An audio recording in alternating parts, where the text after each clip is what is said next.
Kundazhiyur GMUP സ്കൂളിന്റെ സമീപത്തുള്ള വെള്ളക്കെട്ട് പഞ്ചായത്ത് അധികൃതരുടെ ഇടപെടലിനെ തുടർന്ന് പരിഹരിച്ചു. സ്വകാര്യ വ്യക്തി റോഡിനോട് സമീപത്ത് സ്ഥാപിച്ചിട്ടുള്ള വഴിയോര കച്ചവടത്തിന്റെ അടിഭാഗത്തുള്ള തടസ്സങ്ങൾ നീക്കിയതോടെയാണ് വെള്ളക്കെട്ടിന് പരിഹാരമായത്. President Chandini Venu, vice president Mumtaz Razak, assistant secretary Freddy K Jose എന്നിവർ സ്ഥലത്തെത്തിയിരുന്നു.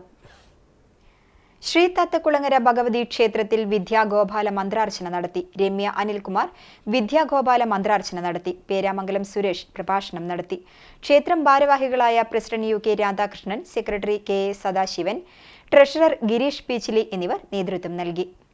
Pavaratti Lions Club Venmenad saint Louis LP സ്കൂളിൽ സ്റ്റഡി കിറ്റ് വിതരണം നടത്തി. സ്കൂളിലെ മുഴുവൻ വിദ്യാർത്ഥികൾക്കും പഠന കിറ്റ് സൗജന്യമായി വിതരണം ചെയ്തു. Pavaratty Lions Club president doctor PI Binoy, പ്രധാനാധ്യാപകൻ ജെയ്സണ് കിറ്റ് നൽകി ഉദ്ഘാടനം നിർവഹിച്ചു.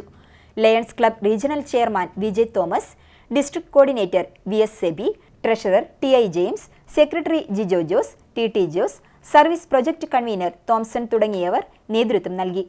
Ward member Saumya, PTA president Silji എന്നിവർ സംസാരിച്ചു. തിരുനെല്ലൂർ അൽ ഫുർഖാൻ സലഫി മദ്രസയിൽ പുതിയ അധ്യയന വർഷത്തിലെ പ്രവേശനോത്സവം സംഘടിപ്പിച്ചു. President P. അബ്ദുറഹ്മാൻ ഹാജി നവാഗതർക്ക് മധുരം നൽകി പ്രവേശനോത്സവം ഉദ്ഘാടനം ചെയ്തു. മദ്രസ ട്രഷറർ PK മുഹമ്മദ് ഉണ്ണി സാഹിബ് അധ്യക്ഷനായി. സ്വദർ മുഅല്ലി മുഹമ്മദ് അലി തച്ചമ്പാറ മുഖ്യപ്രഭാഷണം നടത്തി. Managing committee secretary PM Shamsuddin, MSM പ്രതിനിധി നജാദ് മജീദ് എന്നിവർ സംസാരിച്ചു. പൂവത്തൂർ സെന്റ് ആന്റണീസ് UP സ്കൂളിലെ കുട്ടികൾക്ക് ഒമേഗൻസ് ക്ലബ് സ്കൂൾ ബാഗുകൾ വിതരണം ചെയ്തു. ക്ലബ് ഭാരവാഹികളായ KD Vishnu, VV Naveen, TG Jishnu, Rahul Raj, VT Nidhin എന്നിവർ നേതൃത്വം നൽകി.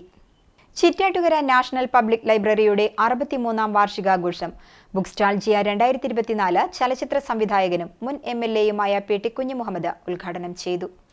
ചലച്ചിത്ര നടൻ മാത്യൂസ് പാവറട്ടി മുഖ്യാതിഥിയായിരുന്നു. രണ്ടാമത് AD അന്തോണി സ്മാരക സാഹിത്യ പുരസ്കാരം കഥാകൃത്ത് റാഫേൽ തൈക്കാട്ടിലിന് സമ്മാനിച്ചു. എടവള്ളി പഞ്ചായത്ത് പ്രസിഡന്റ് ജിയോ ഫോക്സ് അധ്യക്ഷത വഹിച്ചു. കോഴിത്തോടുണ്ടായ അപകടത്തിൽ 3 പേരുടെ ജീവൻ രക്ഷിച്ച KB Amalraj, AM Vishnu, KB Atul എന്നിവരെ CPM വിളക്കാട്ടുപാടം ബ്രാഞ്ച് ആദരിച്ചു. Branch secretary Shijil, local committee member PS Sanu, VL Rajan, SL Vijayan, MN Johnson എന്നിവർ സംസാരിച്ചു. പാവറട്ടി ആശ്രമ ദേവാലയത്തിന് മുൻവശത്തുള്ള ഇലക്ട്രിക് പോസ്റ്റ് അപകട ഭീഷണിയിലായി. ശക്തമായ മഴയിൽ വെള്ളം ഒഴുകിവന്ന പോസ്റ്റിന്റെ അടിത്തറ ഇളകിയ നിലയിലാണ്. KSEB അധികൃതരെ വിവരം അറിയിച്ചിട്ടുണ്ട്.